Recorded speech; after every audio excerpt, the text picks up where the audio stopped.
Welcome back to Ashu's art fair channel. Ashu's art fair চ্যানেলে সকলকে জানাই স্বাগত। আজ চলে এসেছি অয়েল পেস্টেল কালার দিয়ে কিভাবে খুব সহজে আর অল্প সময়ের মধ্যে কি সুন্দর একটা ফুল তোমরা আঁকতে পারবে। বাড়িতে যারা ছোট সদস্য আছে তাদের ক্ষেত্রে তোমরা এই ভিডিওটা দেখিয়ে তাদেরকে নতুন কিছু আঁকতে আগ্রহী করে তুলতে পারো এবং যারা বিগিনার্স আছো তারাও এই ভিডিওটাকে ফলো করে আঁকার চেষ্টা করতে পারো। আমি এই ছবিটায় একটা ফুল এঁকেছি, ফুলের ছবি। তার জন্য সবার প্রথমে উড পেন্সিল দিয়ে গোল গোল 3টে দাগ ছোট থেকে বড় মাপের কেটে নিয়েছি পাপড়িগুলোর একটা সঠিক সুন্দর মাপ দেওয়ার জন্য।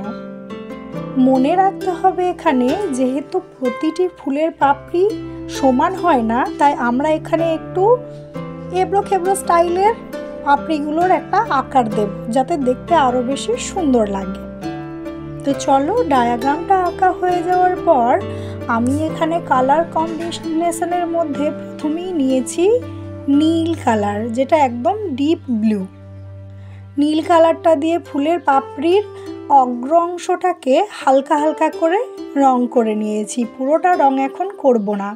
এবং তারপর একদম নিচ থেকে লাল রং দিয়েছি। তোমরা তো জানোই যে কালার অনেক রকম জাদু দেখাতে পারে, সেরকমই একটা জাদু চলো এইখানে দেখাই। অনেকেই হয়তো জানো না যে হলুদ আর নীল রঙের সংমিশ্রণে সবুজ রং উৎপন্ন হয়, সেই এফেক্টটাকেই আমরা এখানে কাজে লাগাবো। তাহলে লাল রং দেওয়ার পর আমি এখানে হলুদ রং দিয়েছি নীল রংটার উপরে, এবং দেখো কি সুন্দর হলুদ ও সবুজের একটা টেক্সচার চলে এসেছে।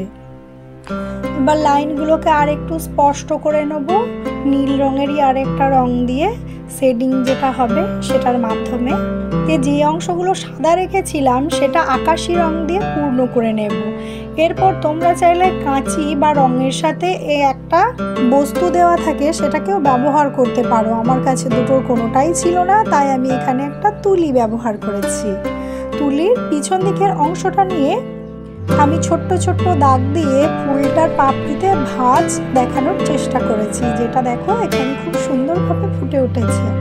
সবটা এরকমভাবে কমপ্লিট হওয়ার পর ফুলের মধ্যের যে অংশটা সে জায়গাটাকে কালো, বাদামি এবং হলুদ এই 3টে রং দিয়ে কভার করে নিয়েছি।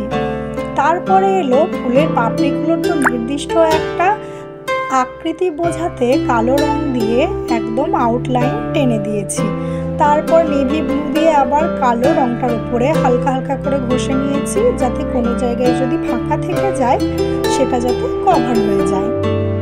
তো এই দেখো ফুলটা আঁকা হলো। এবার কালো অংশের ওপর ছোট ছোট সাদা রঙের ফোঁটা দিয়ে পরাগরেণু করে নিয়েছি। এভাবে সবটা ওপর করে নেব এবং ফুলটার ওপর হাইলাইটের একটা এফেক্ট আনার জন্য আমি সাদা রংটা পাপড়ির যে অংশগুলো উঠে আছে বোঝাতে শুধুমাত্র সেই অংশগুলোতেই হালকা হালকা করে টেনে নেব। চলো, ফুলটা আঁকা কমপ্লিট হলো। এরপর এলো ফুলের ডাঁটা আঁকার পালা। ডাঁটাটার জন্য আমি একদম মসি গ্রিন আর লাইট গ্রিন দুটোর একটা মিশ্রণ রেখেছি এখানে, যাতে একদিকটা লাইট পড়ছে আর একদিকটা একটা ডার্ক হচ্ছে সেটা বোঝানো যায়। ফুলটা সম্পূর্ণভাবে আঁকার পর এবার এলো ব্যাকগ্রাউন্ড আঁকার পালা। তার জন্যে ফুলের চারিদিকটাকে আমি আগে হলুদ রং করে নিয়েছি ও আশপাশটাকে হালকা সবুজ রঙে রেখেছি। এরপর আমার খাতার যে অংশটাতে আমি এঁকেছি সেটার একটা ফ্রেম বোঝাতে দাগ বরাবর একদম ডিপ গ্রিনটা দিয়ে একটা লাইন টেনে নিয়েছি। তারপর হালকা সবুজ এবং হলুদ ও ডিপ গ্রিন এই 3টেকে ভালোভাবে রাব করে নিয়েছি হাতে করেই। আমার কাছে এই মুহূর্তে কোনো কটন ক্যান্ডি ছিল না, তাই এবার একটা হাইলাইট এফেক্ট আনার জন্য ব্যাকগ্রাউন্ডে আমি কিছু কিছু অংশে সাদা রং দিয়ে গোল গোল ফোঁটার মতো করে দিয়েছি। তারপর সেটাকে করার পর আর একবার হাত দিয়ে ঘষে নেব চারিদিকটা। তো দেখতে পাচ্ছ রেজাল্ট এটা এসছে, এবং যে জায়গাগুলো সাদা আমি রং করেছি সেই জায়গাগুলোতে আর একবার করে নিয়েছি। তো এই রইল সম্পূর্ণ ভিডিওটি ভালো লাগলে অবশ্যই চ্যানেলটিকে সাবস্ক্রাইব করে দিও, লাইক ও কমেন্ট করতে ভুলো না কিন্তু। Thank you.